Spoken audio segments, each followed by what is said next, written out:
عربی میں شاید العاشق لا یلام اس نے بولا تھا کہ عاشق کی ملامت نہیں ہوتی نبی سلیمان. میں ایسے عشق میں بولے جا رہا ہوں, آپ کو بھی پتا ہے, میں نہیں لا سکتا. اب یہ جملہ حضرت سلیمان کو اور اچھا لگا کہ عاشق کی ملامت نہیں ہوتی. وہ بول دیتے اپنے عشق میں چاند بھی لاؤں گا, سورج اپنے ہوش و حواس میں نہیں ہوتا. تو نبی سلیمان کو اس پہ پیار آیا تو حضرت سلیمان نے چڑیا کو بلایا, کہ جب اتنی چھوڑ بھی رہا ہے تو راضی کیوں نہیں ہوتی؟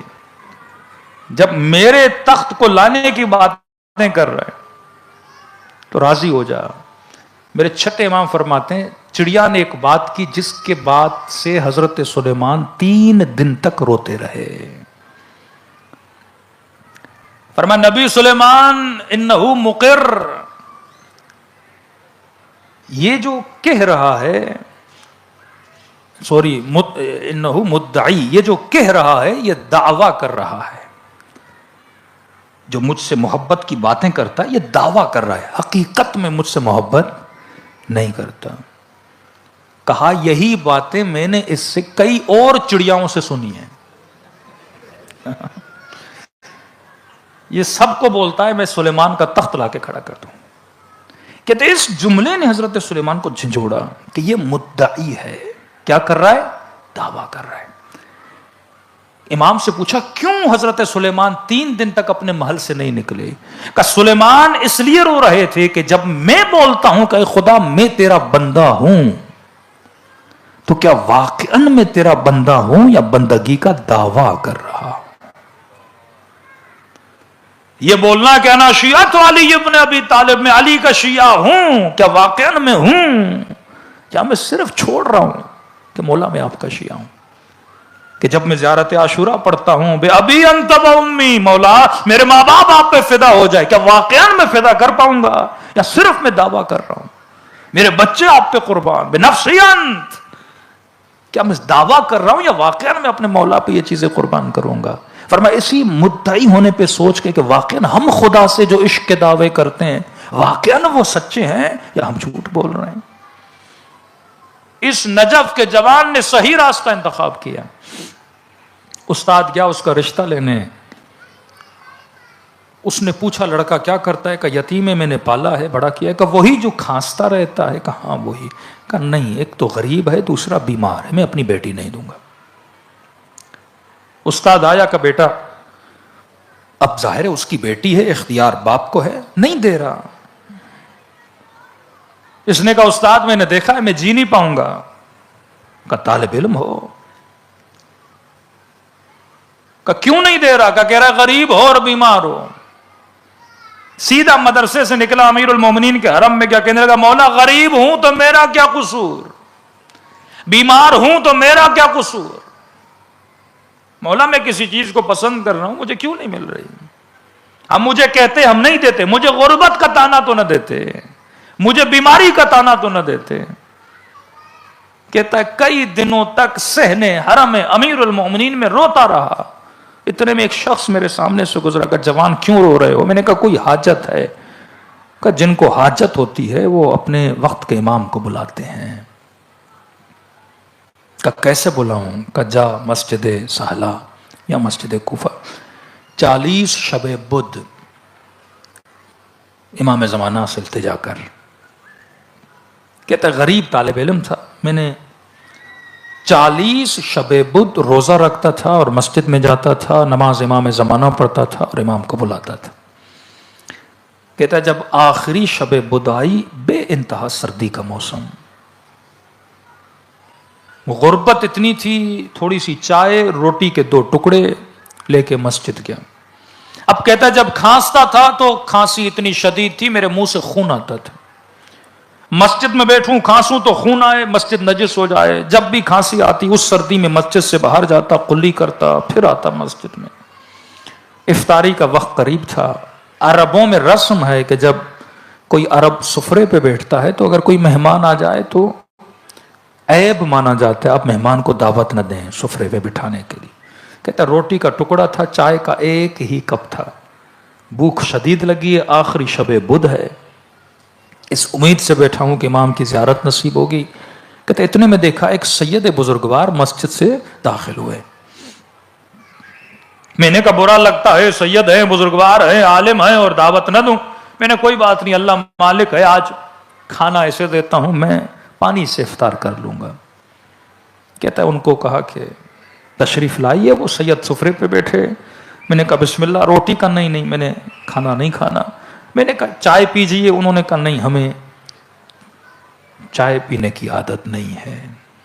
یا اکثر ملتا ہے کہ ہم ان فضولیات سے دور ہیں، لیکن اگر تم اصرار کر رہے ہو تو تمہاری خاطر ہم تھوڑا سا پی لیتے ہیں۔ کہتا اس نے اتنا پیا کہ صرف ان کے ہونٹ اس چائے کے پانی کے ساتھ مس ہوئے اور کپ رکھا اور مجھے کہا کہ پی، تجھے روزہ ہے۔ کہتا میں نے پھر وہی چائے کا کپ جس سے ان کے ہونٹ مس ہوئے، میں نے تھوڑی گھونٹ لیا۔ کہا کہ جوان یہاں کیوں بیٹھے ہو؟ کہ اپنے مولا کے انتظار میں بیٹھا ہوں۔ کہ کیا چاہیے تجھے مولا سے؟ کہا کچھ حاجتیں ہیں۔ تب بتا کون سی حاجتیں ہیں؟ کہا ایک تو غریب ہوں اور کسی نے مجھے غربت کا طعنہ دیا ہے۔ فرمایا امیری تمہارے لیے بہتر نہیں، مصلحت ہے کہ تو غریب رہے، امیر ہوگا تو اہل بیت سے دور ہو جائے گا۔ تیری دوسری خواہش تھی کہ تیری اس لڑکی سے شادی ہو جائے، کہ ہم دعا کرتے ہیں کہ تیری شادی ہو جائے۔ اور تیری تیسری خواہش تھی کہ تو بیمار ہے، تو کھانستا بہت ہے، اللہ نے تجھے شفا دے دی ہے۔ کہ یہ کہہ کر وہ اٹھ کے چلے گئے۔ چند دنوں کے بعد متوجہ ہوا کہ ان کو میری دو اور خواہشوں کا پتہ کیسے چلا۔ وہیں متوجہ ہوا کہیں یہ میرا امام زمانہ تو نہیں تھا۔ کہتا ہے اب جب نظروں سے اوجھل ہوئے اور وہ چہرہ جسے میں نے دیکھا تھا، اتنی مجھے محبت ہو گئی اس چہرے سے کہ وہ جو چہرہ دیکھا تھا اب وہ میں بھول گیا۔ اب کہنے لگا کہ پروردگارا تینوں خواہشیں نہیں چاہیے، بس دوبارہ یہ چہرہ مجھے دکھا دے۔ شدید تھا نا وہ حسن میں، محبت میں۔ اب کہتا ہے دل اس کی طرف راغب ہو گیا۔ میں نے کہا کچھ بھی نہیں چاہیے۔ کہتا ہے سیدھا حرم امیر المومنین میں گیا، اتنا رویا کہ مولا آئے بھی میں نے پہچانا نہیں، میرے ساتھ بیٹھے میں نے پہچانا نہیں، پتا ہوتا ہاتھوں کا بوسہ لیتا، چہرے کا بوسہ لیتا۔ کہتا مولا اپنے ساتھ مجھے لے جائیے۔ کس دنیا کو لے کر بیٹھا تھا، اور امام تھے، امام سے امام کو نہیں مانگا۔ کہتا ہے حرم امیر المومنین سے روتا ہوا واپس آ رہا تھا، میں نے اتنے میں محسوس کیا کہ جوان تیری کھانسی کو کیا ہوا؟ کہتا محسوس کیا کہ مجھے تو کب کی شفا مل گئی، یہ شفا اسی چائے میں تھی جس سے امام نے اپنے ہونٹوں کو مس کیا تھا۔ کہتا اپنے حجرے میں گیا، زار و قطار رونے لگا کہ اللہ دوبارہ زیارت کرا، اللہ دوبارہ زیارت کرا۔ اتنے میں حجرے کے دروازے پہ دستک ہوئی، دروازہ کھولا، ایک بوڑھا شخص میرا نام لیا کہ فلاں، کہاں فلاں؟ کہا کہ تم کھانس نہیں رہے؟ کہا کہ اس امام نے شفا دی ہے جو مریضوں کو شفا دیتا ہے۔ کہا آپ ہیں کون؟ کہا میں اسی بچی کا باپ ہوں جس کا رشتہ تم نے بھیجا تھا، کل اپنے استاد کے ساتھ آنا، میری بیٹی کا رشتہ لے کر جانا۔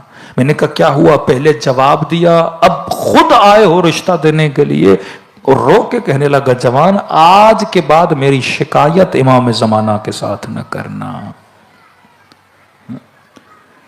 چیزوں کو اگر حلال کے ذریعے سے انسان حاصل کرنا چاہے، یہ دعا کس لیے ہے؟ دروازے راز و نیاز کس لیے ہے؟ نماز حاجت کس لیے ہے؟ دعائے توسل کس لیے ہے؟ یہ اسی لیے ہے کہ انسان اگر کوئی حلال چیز مانگتا ہے تو خدا سے تمنا کرے، حرام کی کبھی دعا نہ مانگا کرو کہ خدا مجھے وہ نصیب فرما جو میرے حق میں بہتر ہو، مجھے وہ عطا فرما جو کبھی مجھے تجھ سے دور نہ کرے۔ کبھی ہم ایسی چیزوں میں مبتلا ہو جاتے ہیں کہ ہم سے خدا چھن جاتا ہے، اہل بیت چھن جاتے ہیں۔ ایسے تھے تاریخ میں جنہوں نے اپنا سب کچھ دیا صرف اس لیے کہ ہمیں حسین مل جائے۔